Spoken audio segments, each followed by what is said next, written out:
El tema de hoy es el espíritu humano más allá de lo material.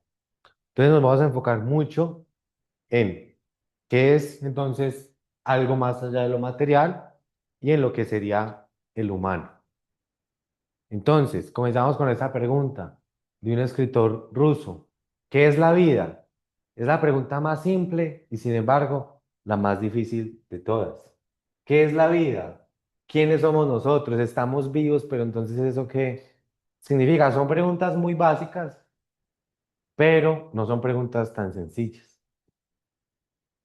Entonces, me gustaría que nos hagamos esta pregunta. ¿Es acaso nuestra existencia se reduce a la materia? Es decir, no hay nada más allá de la materia en nosotros, sino que todo lo que nosotros somos se reduce a lo físico, se reduce a átomos, a moléculas, a órganos, a energía.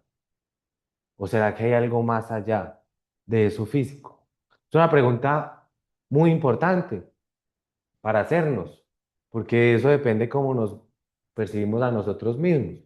Por ejemplo, aquí esta mesa de aquí es material. Pero la pregunta es, ¿será que nosotros también somos solamente materia o hay algo en nosotros que va más allá de lo material?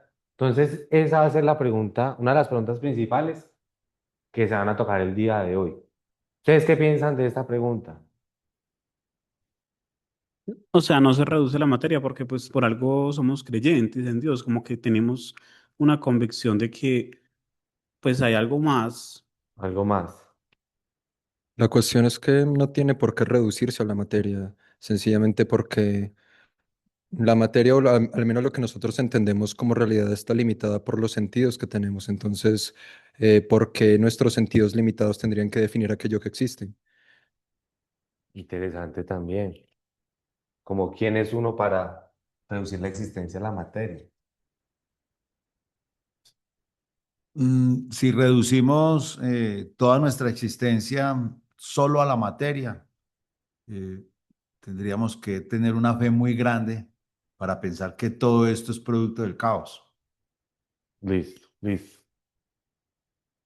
Bueno, entonces, vean pues, a veces cómo puede surgir esta idea o personas que sostienen esta idea de que todo se resume en materia. ¿De qué? Que el universo comenzó con el Big Bang, de pura energía y materia. Luego, por millones de años, esta materia se organizó en planetas, en células vivas y finalmente en seres humanos. Según esta manera de pensar, la vida y la mente no son más que resultados de procesos químicos y físicos muy complejos. Entonces, una cantidad de átomos, una cantidad de materia se van desarrollando durante millones y millones y millones de años y resultamos con sistemas complejos, moléculas, una cantidad de cosas y después resultamos ahí nosotros. Pero entonces, bajo esta visión, nosotros estaríamos reducidos a esa categoría material. Listo.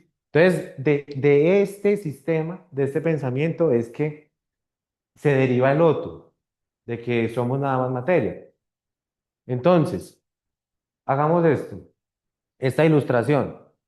Imaginemos que hay un árbol y supongamos que ese árbol se cae. Y entonces aparece un pensador y dice, el árbol estaba cansado de estar de pie, se cansó de tener sus raíces en la tierra y por eso decidió caerse.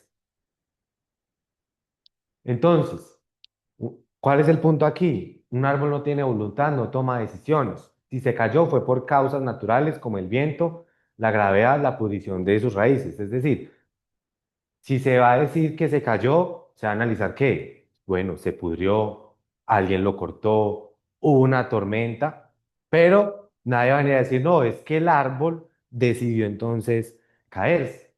Entonces, ¿cuál es el punto aquí clave? Supongamos que el pensador estaba en lo correcto y el árbol se cayó voluntariamente. Imaginemos que se cayó voluntariamente.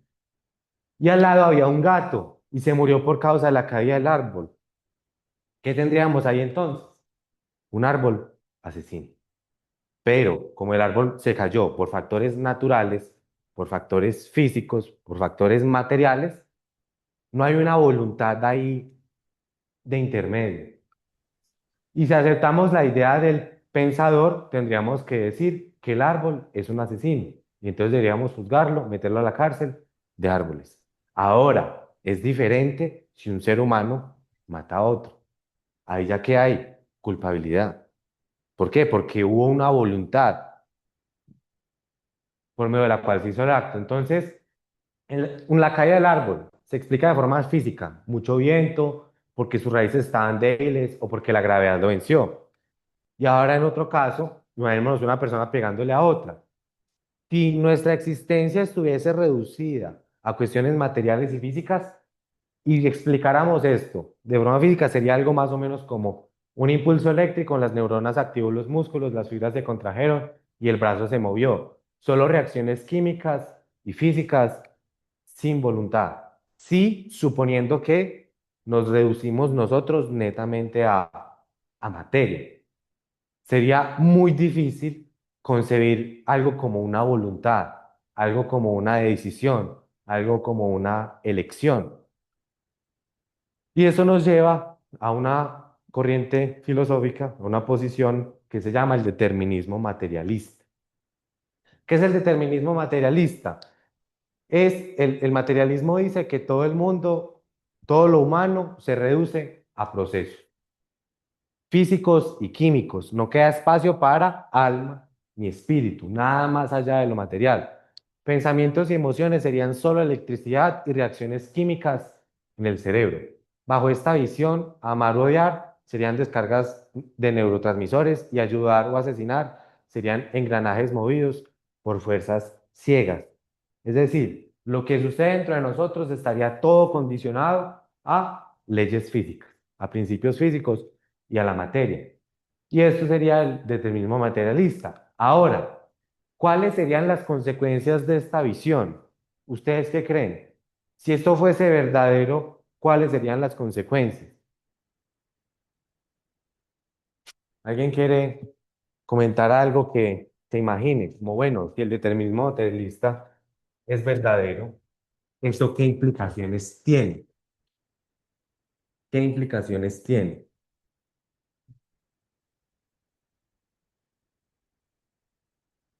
Vean pues, por un lado, no habría libertad real. Así como el árbol no tiene la libertad para caerse, vamos a suponer que el árbol entonces se pudrió y está a punto de caerse. Él no tiene la libertad para como, ay, no me quiero caer, entonces no me caigo. No, no es tan sencillo. Entonces no hay libertad real. Todas las acciones estarían fijadas por causas físicas previas. Otra, no hay responsabilidad moral. Nadie podría haber actuado de otra manera. No hay culpa verdadera. El mal sería solo un proceso químico. No hay virtud verdadera. El bien sería solo un mecanismo biológico. No hay justicia auténtica. Castigar o premiar sería tan absurdo como culpar a un río por fluir o a un volcán por hacer erupción, porque se reduce a lo físico. Ahora, un ejemplo del determinismo en la vida real, el determinismo materialista. Una persona adopta la visión, supongamos, una persona adopta la visión de que todo lo humano se explica solo por procesos físicos y químicos, sin una voluntad libre, sin una voluntad verdadera. Un día descubre que su pareja le ha sido infiel. ¿Cuál debería ser su reacción coherente con el determinismo materialista? Da igual. Cuéntanos por qué crees que le daría igual.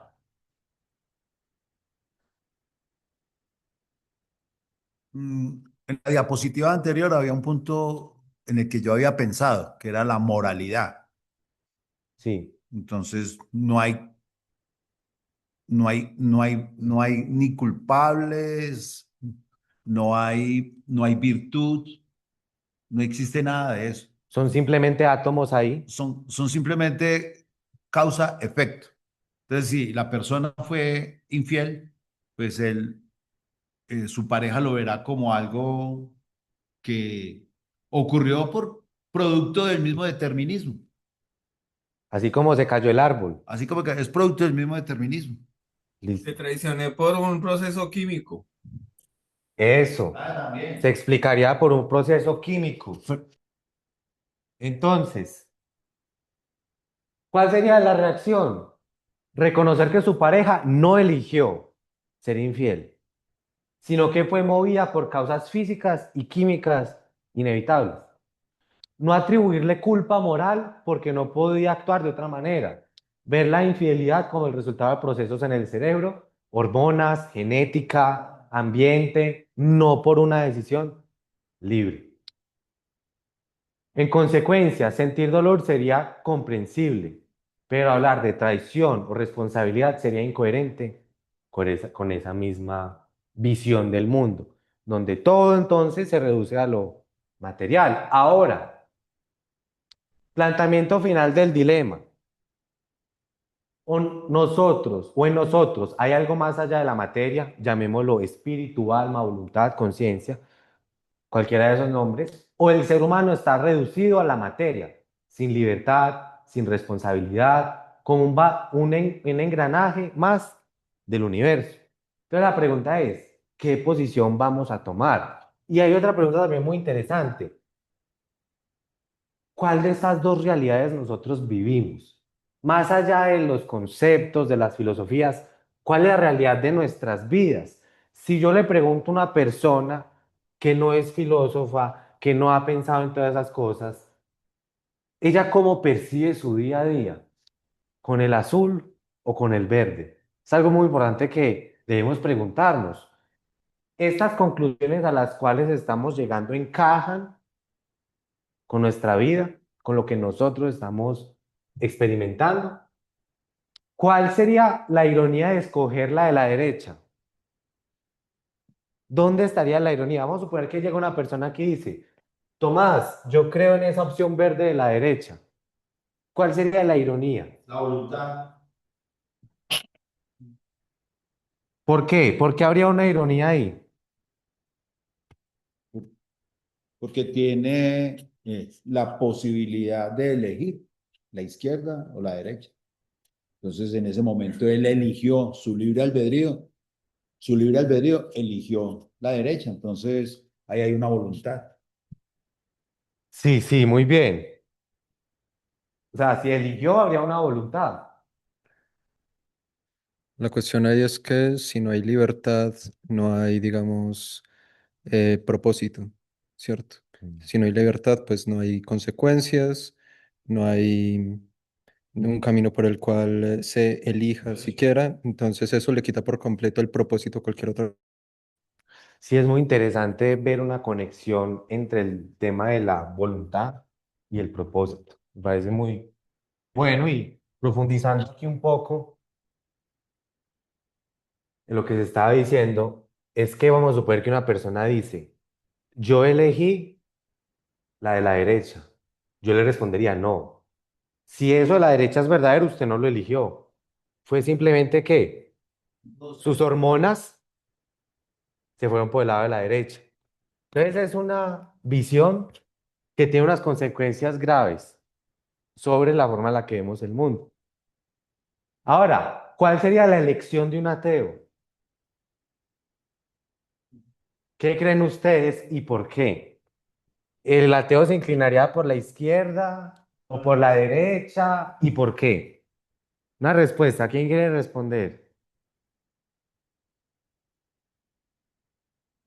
Pues se inclinaría por la derecha porque, pues obviamente una persona atea no cree en Dios y pues no cree en que hay un alma, en que hay un Dios y pues mm, dicen, digamos, que hay una libertad de conciencia, pero no sobre un fundamento claro. Ajá, muy bien. ¿Alguien más quiere añadir a esta pregunta? Sí, yo creo que es algo muy claro. El ateo se inclinaría por el lado de la derecha, porque ¿cómo se explica la existencia de un espíritu, de un alma, de una conciencia, de una voluntad, en un mundo donde todo se reduce a la materia? Entonces, ¿cuál es el punto aquí clave? Que para que haya un espíritu, un alma, algo más allá de la materia, eso tiene que tener un origen de algo que sea más allá de la materia. Y aquí podemos estar hablando ya de una divinidad, de algo más allá de la materia. Entonces, eso es muy interesante. Solamente que el ateo vive su vida creyendo que hay una voluntad. creyendo que hay una responsabilidad moral, creyendo que hay una posibilidad de elección. Pero ¿cómo hay una posibilidad de elección en un mundo que se limita nada más a la materia? ¿De dónde viene la conciencia, el alma, el espíritu? Esa es la pregunta. Hay algo inmaterial en nosotros, conciencia, espíritu, alma. No puede surgir de la materia ni de procesos físicos. Su existencia nos enfrenta a un origen inmaterial, a un origen de un ser inmaterial.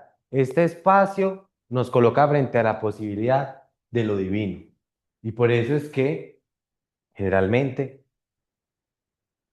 desde la posición donde se niega a Dios, también una consecuencia lógica es que negar la existencia de un alma, de un espíritu, de una voluntad, de una conciencia, aunque las personas que niegan la existencia de lo divino viven usando conceptos de elección, de voluntad y una cantidad de cosas. Entonces, continuando por aquí, vamos a analizar ahora cuál es la perspectiva bíblica de este tema y voy a intentar presentárselas a ustedes desde la mejor comprensión que yo tengo actualmente de los textos. Entonces, este texto comienza así, tiene 3.500 años de antigüedad y dice así: entonces Yahweh Dios formó al hombre del polvo de la tierra y sopló en su nariz aliento de vida. Y el hombre se convirtió en un ser viviente. Y aquí, este azul sería Nefesh Yahá, que es persona completa, y de acuerdo con el texto sería un cuerpo y un aliento divino. Y aquí hay un punto esencial, porque muestra un componente material, polvo de la tierra, pero también un componente que va más allá de lo material, y en este caso, por un soplo y lo que sería un aliento de vida. Entonces aquí es muy interesante que vemos en estos mismos textos que se presenta el ser humano como algo que es material, pero también que es espiritual. Entonces, así comienza este texto y el hombre como ser viviente es formado del polvo de la tierra, apunta a lo material y animado por el aliento de vida que apunta a lo inmaterial. Entonces, el hombre es un ser terrenal y a la vez espiritual, polvo y aliento unidos. Entonces, así es como nos empieza a presentar el texto lo que sería el ser humano. Y después ya vamos a profundizar más. ¿Listo? Después, a lo largo de la Biblia, vamos encontrando que se habla de un espíritu humano, un espíritu del hombre, en textos como estos.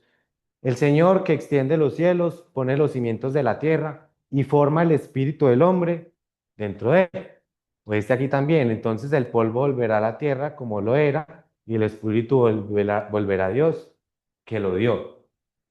Entonces, se habla de que nosotros como seres humanos tenemos un espíritu, o sea, un componente espiritual, no es simplemente materia. Ahora bien, aquí hay una pregunta muy importante porque a veces la gente podría concluir esto. El ser humano es un espíritu, el ser de nosotros es nuestro espíritu. ¿Por qué sí o por qué no? Diferentes cosmovisiones, diferentes filosofías, diferentes religiones van a responder de forma diferente a esta pregunta. Yo la respondo desde la Biblia. Vean aquí hay un punto clave. Ese versículo para mí es claro en el tema, no para responder muchas preguntas.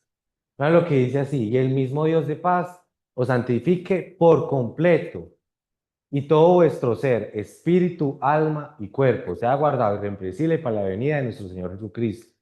Entonces aquí, lo que esto está afirmando es que tanto el espíritu como el alma, como el cuerpo, son parte integral del ser. Entonces, ¿cuál es la cuestión aquí?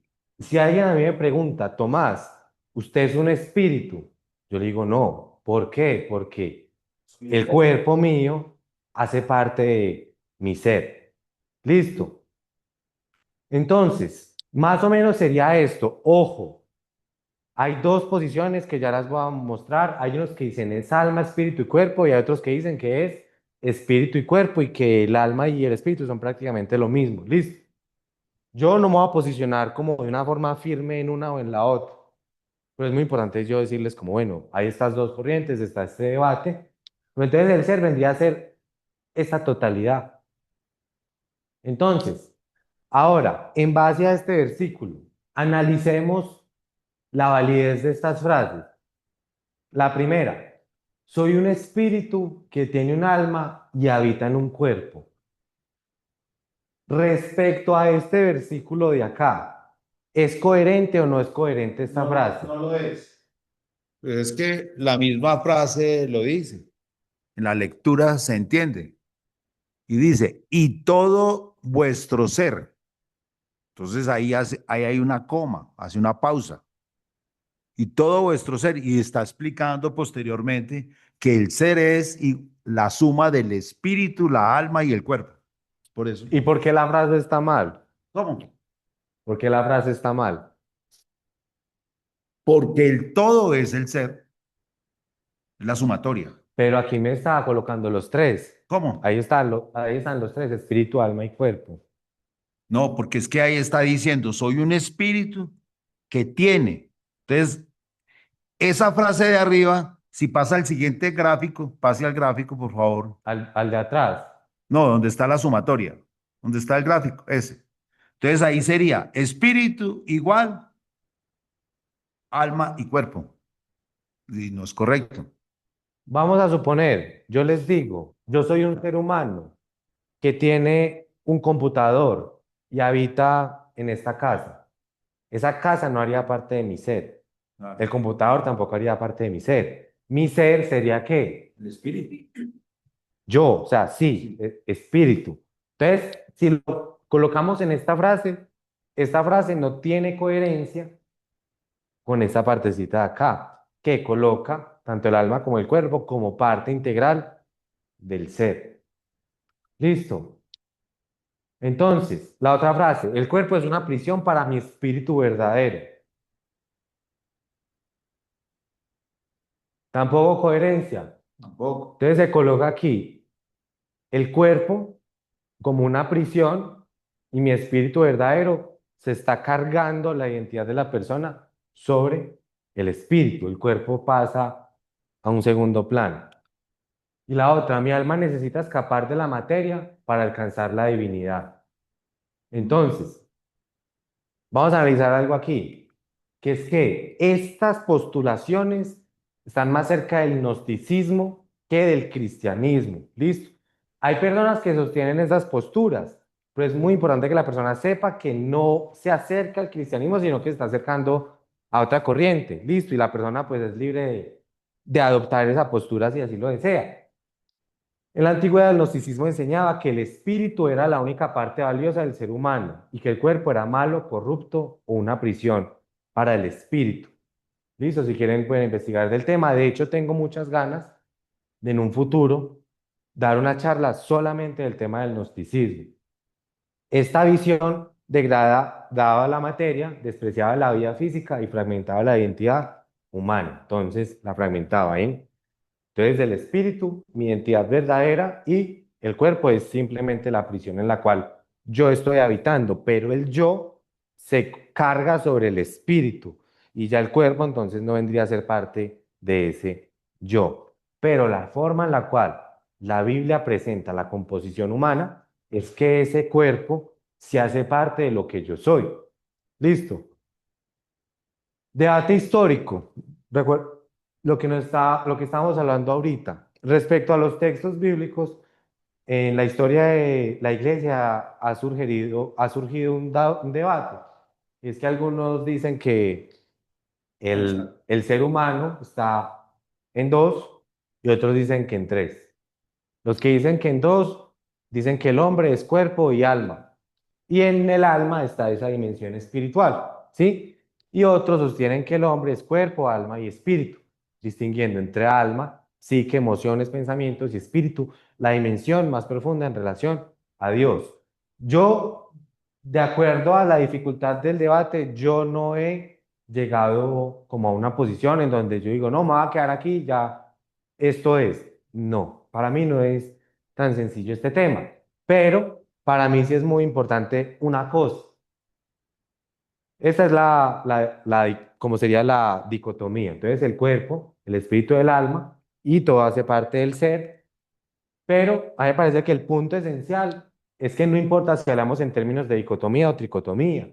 La cuestión principal es esta: el ser humano no se reduce a lo material. Es decir, hay algo más allá de lo material que permite la voluntad, que permite la conciencia, que permite la decisión. Si nuestra existencia humana no se reduce a lo material, sino que hay un componente espiritual, entonces queda posibilidad para una verdadera libertad.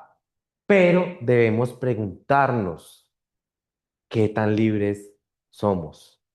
Es una pregunta un poco filosófica, pero para ayudar a llegar a una respuesta, muy importante ver cuáles serían los dos extremos.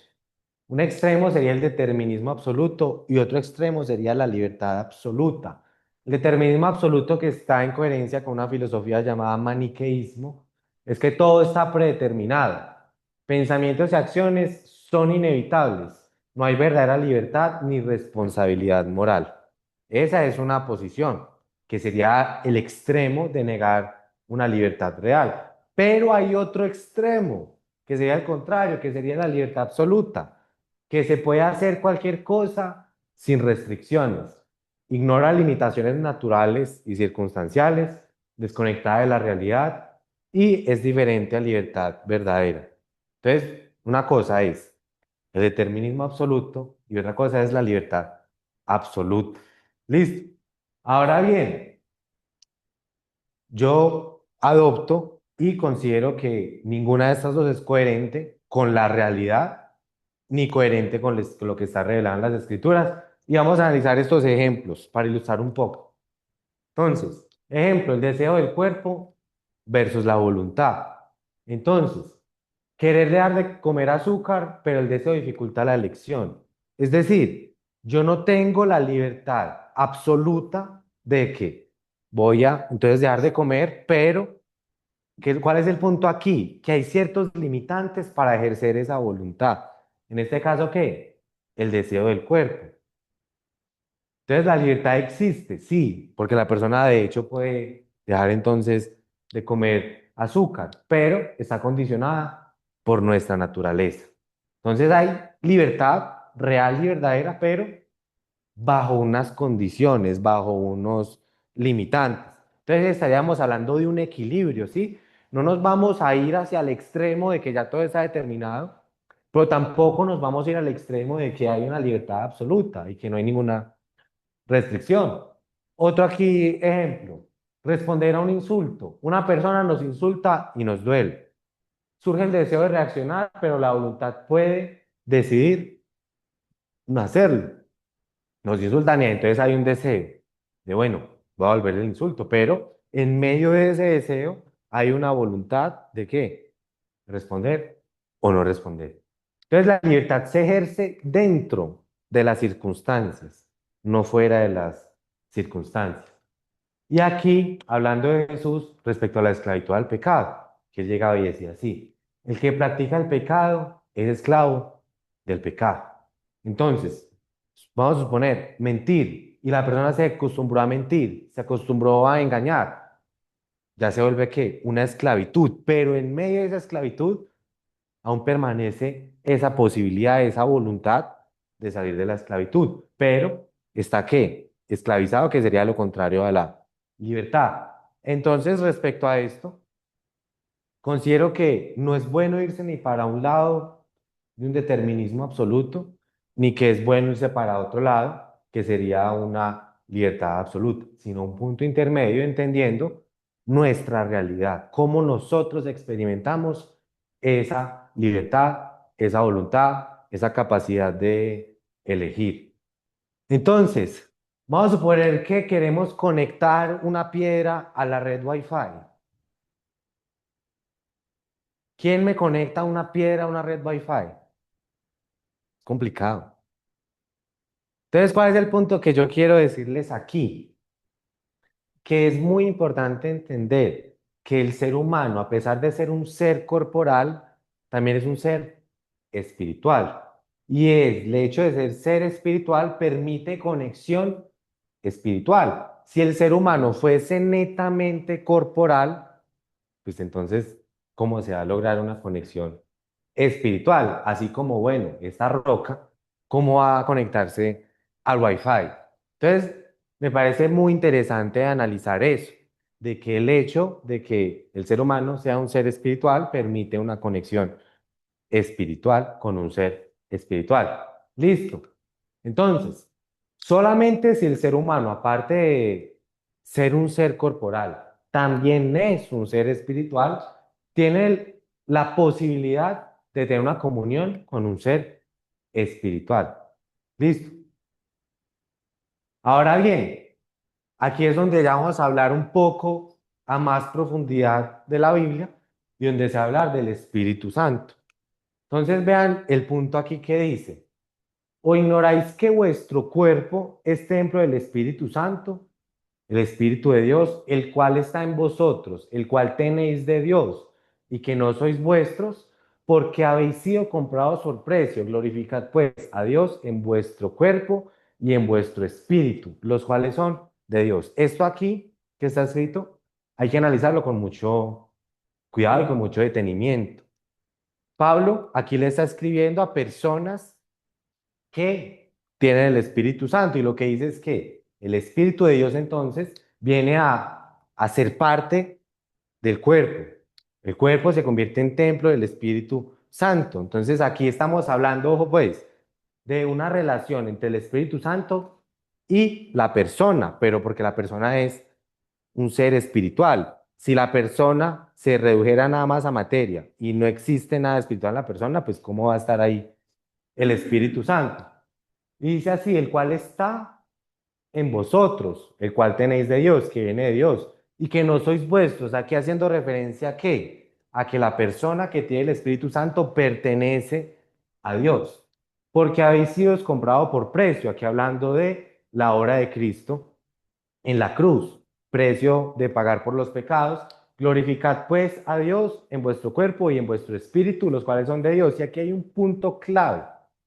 Vean que el mismo texto está hablando de un espíritu humano y de un espíritu de Dios. Es decir, está hablando de dos espíritus. Listo. Ahora bien, punto aquí clave. Vean que no se está desprestigiando el cuerpo, le está dando su importancia. El cuerpo se dice que es templo del Espíritu Santo y por otro lado se está colocando el cuerpo como un medio para glorificar a Dios y también el Espíritu. Entonces se glorifica a Dios por medio de el cuerpo y el Espíritu, es decir, todo el ser. Ahora bien, conectando aquí con algo que decía uno de los padres de la iglesia, una frase que él tenía en relación a este tema de que entonces la persona es templo del Espíritu Santo, es así, el Hijo de Dios se hizo hombre para que el hombre pueda llegar a ser Dios. Pues es muy importante entender esto que significa. Esta frase no significa que nos volvamos Dios en esencia, sino que participamos de esa vida de Dios, participamos de ese Espíritu de Dios al ser templo del Espíritu Santo, decía San Atanasio de Alejandría. Ahora bien, ya yo hice una frase diferente. San Tomás. No, no, no, no. El Hijo de Dios habitó en la humanidad para que el Espíritu Santo habite en los humanos. Es más o menos la misma idea, pero en otras palabras. Nombres del Espíritu de Dios y sus referencias. Aquí por si las quieren analizar, las quieren investigar. Entonces es el Espíritu de Dios. Ahora bien, aquí hay una pregunta clave, muy importante. ¿Cómo entonces recibir el Espíritu Santo? Vean esta pregunta. ¿El Espíritu Santo se puede comprar con dinero? Imagínense llegar aquí, yo nombrarme aquí super apóstol, super profeta, y decir, el que me coloque aquí un billete de 100 Un chequecito. recibe el Espíritu Santo.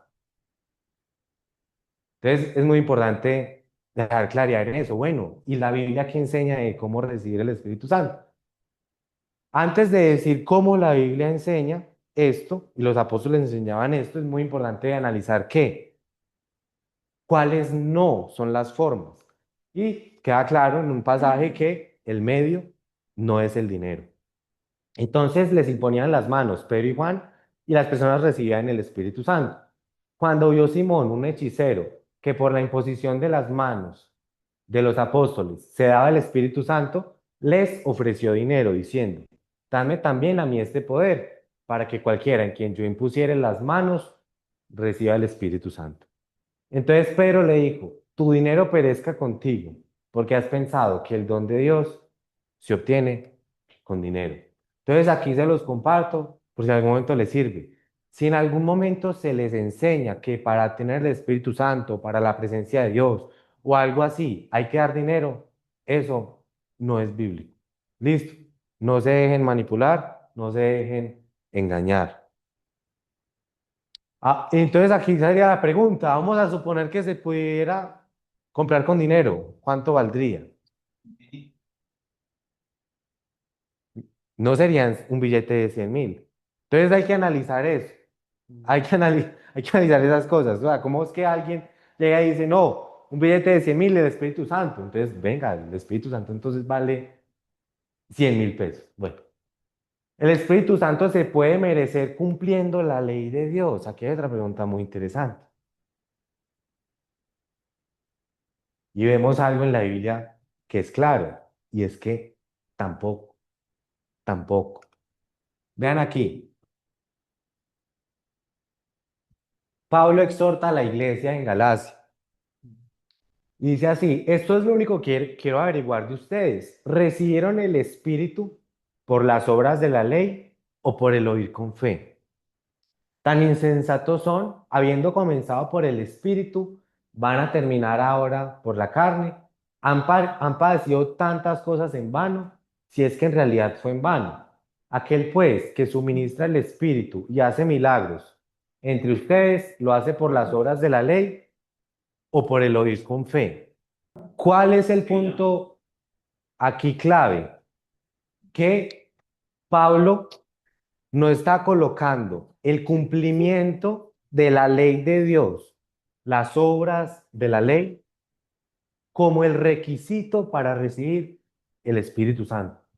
Entonces, si una persona llega y dice, vea esta cantidad de reglas, para usted recibir el Espíritu Santo hay que cumplir esa cantidad de reglas. No, lo que él está enfatizando aquí es que el oír con fe. Y aquí es donde entra el tema de la fe.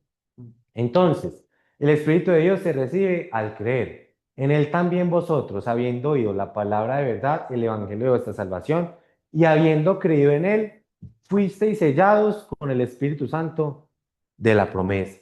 Entonces, no es ni con dinero, no es ni con cumplir una cantidad de mandamientos, y a veces a esos mandamientos se les agregan cosas que ni siquiera son mandamientos, sino que es por la fe, por el creer, por esa disposición de corazón, por esa búsqueda de Dios con humildad, por esa confianza en Dios. El Espíritu de Dios no se recibe como recompensa por causa de entregar dinero, ni por cumplir a la perfección la ley. El Espíritu Santo se recibe por la fe viva, es un don, no una recompensa. Por eso los apóstoles lo predicaban así. Recibiréis el don del Espíritu Santo. ¿Qué es un don? Un don es un regalo, un obsequio, un presente, algo que se da de manera gratuita sin exigir pago a cambio. Listo. Vean lo que decía Jesús importante sobre el Espíritu Santo. Decía así que yo les digo, pidan y se les dará, busquen y hallarán, llamen y se les abrirá, porque todo el que pide recibe, y el que busca halla, y el que llama se le abrirá. O supongan que a uno de ustedes que es padre, su hijo le pide pan, ¿acaso le dará una piedra? O si le pide un pescado, ¿acaso le dará una serpiente en lugar de un pescado? O si le pide huevo, ¿acaso le dará un escorpión? Y llega y concluye todo el argumento así. Pues si ustedes siendo malos, no siendo perfectos como Dios, saben dar buenas dádivas a sus hijos, ¿cuánto más su Padre Celestial dará el Espíritu Santo a los que se lo piden? Entonces, ¿cuál es el punto aquí? Todo esto de acá implica algo, fe. O sea, si uno no pide, pues, si uno tiene fe, pues lo pide. Digamos, por ejemplo, aquí. Cuando uno va a buscar algo, eso implica que un creer. Vamos a suponer, yo estoy buscando, no sé, un tesoro. Si yo creo que lo voy a encontrar, yo lo busco. Pero si yo no creo que lo voy a encontrar, pues yo que me voy a buscar un tesoro que no creo que voy a encontrar. Entonces, aquí, a pesar de que no está la palabra fe y la palabra creer, está de forma implícita. Ahora bien, aquí hay un punto muy importante, y bueno, ¿y el pecado qué? ¿Y el pecado qué? Tal vez alguien se pregunte, tal vez, no significa que todas las personas se hagan esa pregunta, pero ¿cómo voy a recibir el Espíritu Santo si he pecado? Es una pregunta un poco interesante porque la persona puede preguntarse, bueno, ¿cómo se va a mezclar el Espíritu Santo que es santo con lo contrario a lo santo que sería el pecado? ¿Acaso eso no es como mezclar entonces el agua y el aceite? Y aquí es donde entra un punto esencial del tema de Jesús. Dice así, al oír esto Jesús les dijo, los sanos no tienen necesidad de médico, sino los enfermos. No he venido a llamar a justos, sino a pecadores. Y aquí hay un punto esencial para entender el tema del Espíritu Santo. Y aquí específicamente me voy a salir brevemente del texto. Pero, ¿por qué llama pecadores? Porque el objetivo de Jesús llamar a pecadores es dar ese perdón. Y ese perdón Jesús lo da en la cruz. Y ese perdón lo que hace es que limpia, perdona, purifica. Y entonces ya ahí se pierde esa incompatibilidad entre el pecado y lo santo, porque el pecado es perdonado, se limpia y entonces ya hay que compatibilidad entre el Espíritu Santo y la persona puede venir a ser templo del Espíritu Santo. Entonces, aquí es el punto clave, que Jesús no vino a llamar a personas perfectas.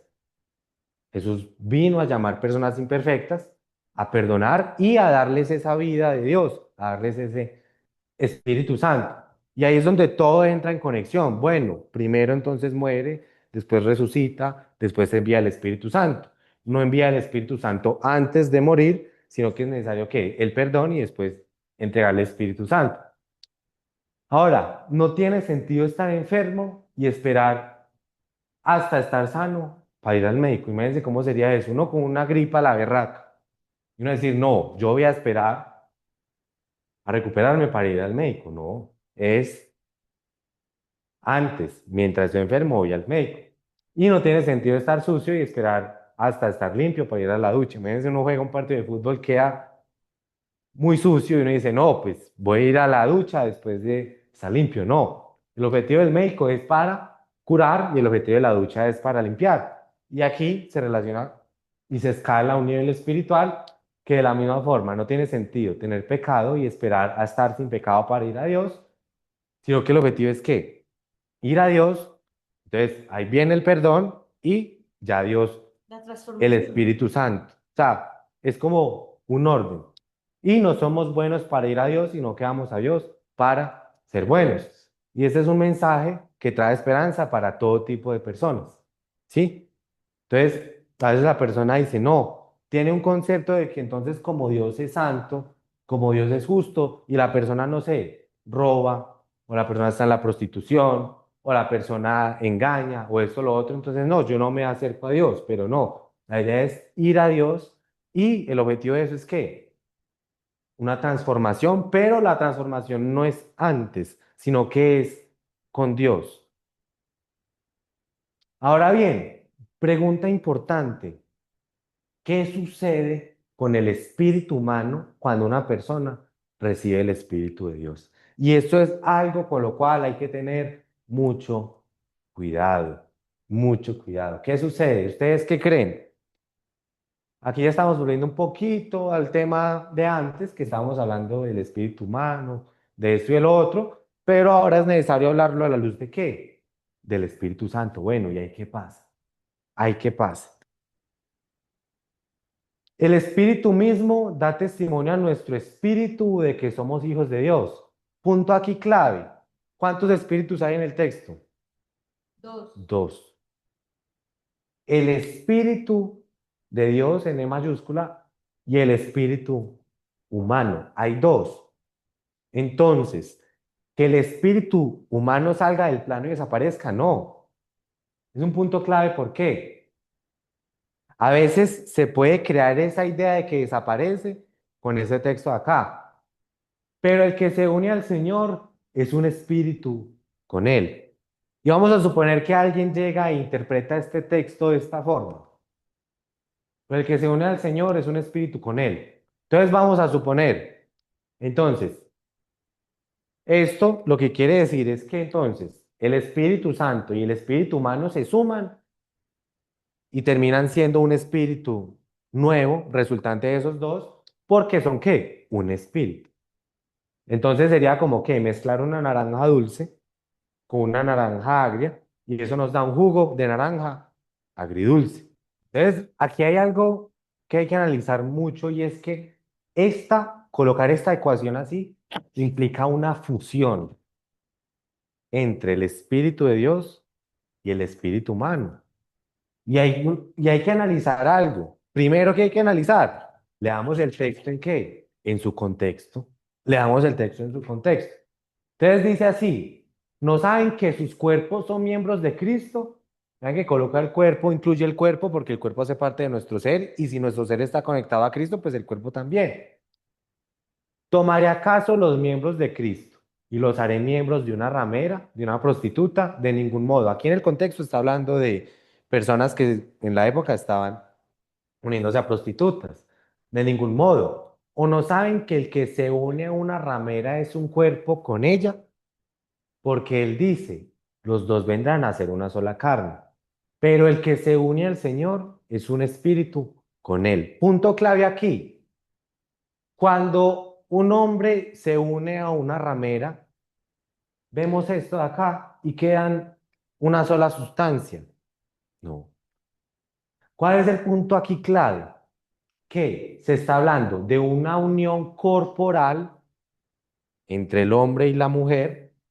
El que se une con una ramera es un cuerpo con ella, pero no significa que el hombre dejó de ser hombre, ni que la mujer dejó de ser mujer, no. Continúan siendo dos personas diferentes.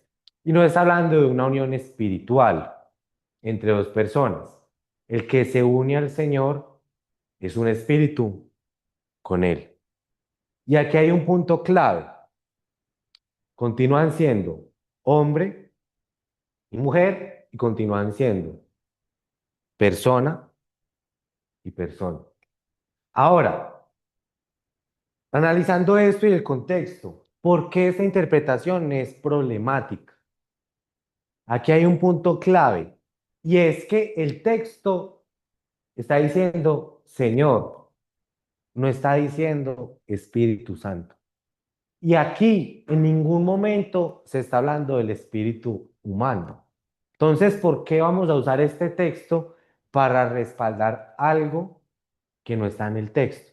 Está hablando de una unión espiritual entre yo y el Señor, y entonces ahí hay una unión espiritual, un espíritu, pero yo no dejo de ser yo, y el Señor no deja de ser el Señor.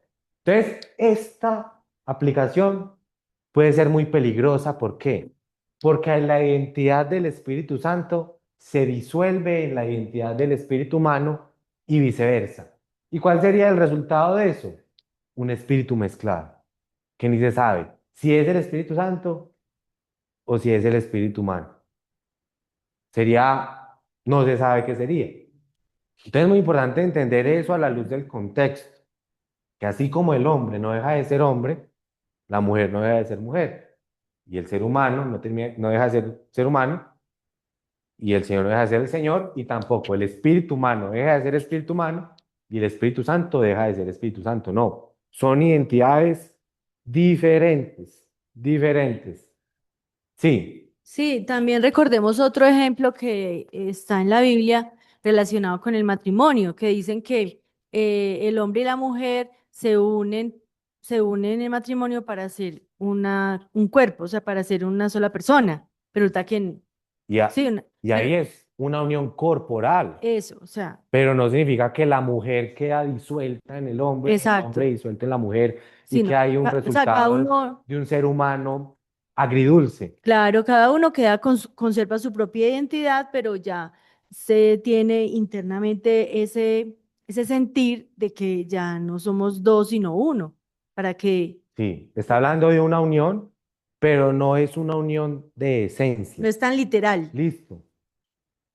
Entonces, el ser sería esto completo, tanto el cuerpo como el espíritu, y el Espíritu Santo habita en ese ser. ¿Cuál parte de nosotros se conecta con Dios en la oración? Espiritual. Esta de aquí es una pregunta con trampa, porque la pregunta ya condiciona a que necesariamente es una sola parte que se conecta con Dios. Pero cuando uno está orando, ¿acaso el cuerpo de uno no habla? ¿O la mente de uno está ahí presente? El Ujú, ser en su integridad, porque limitar ujú. la conexión con Dios a solamente una parte de mi ser, entonces prácticamente no, mi cuerpo no importa, no. Pero lo que yo digo es que es un poco complicado y peligroso dividir de forma tan abrupta el ser. Entonces, en la oración nos conectamos con Dios porque somos seres creados espirituales y corporales. Y esa comunión nace en el interior, pero involucra también nuestra mente, nuestro cuerpo, de modo que toda la persona ora. O sea, no es como que no, voy a orar y queda por fuera mi cuerpo, queda por fuera mi alma Los y lo que es sentimientos. nada más de espíritu. No, es el ser completo. Listo. Y ¿cuál es el punto acá? Limitar la conexión con Dios al espíritu humano está más conectado con el gnosticismo y con el platonismo. Ellos enseñan que lo espiritual es lo único que puede tener contacto con lo divino y el cuerpo y la materia eran vistos como irrelevantes o incluso como obstáculos. Pero desde una perspectiva bíblica, esa conexión con Dios implica el ser, o sea, el yo completo, tanto cuerpo como alma como espíritu. Y la idea es no restringir esa conexión con Dios nada más a un elemento, sabiendo que somos un ser completo. Entonces, en resumen, el ser humano es un ser integral y completo. No somos seres netamente materiales, sino también somos espirituales.